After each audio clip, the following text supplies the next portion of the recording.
Katika mwaka 2025-2026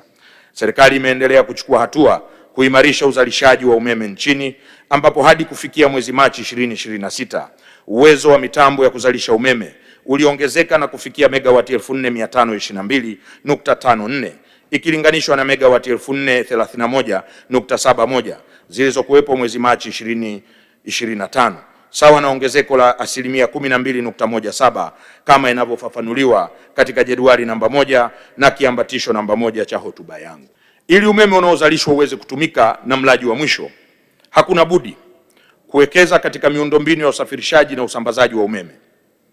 Serikali imeendelea na jitihada za kuimarisha miundombinu ya usafirishaji na usambazaji wa umeme nchini, ambapo hadi kufikia Machi 2026 urefu wa miundombinu ya kusafirishia umeme nchini ulikuwa umefikia jumla ya kilomita 8500.38 ikilinganishwa na kilomita 7809.67 zilizokuwa zimefikiwa Machi 2025, sawa na ongezeko la asilimia 9.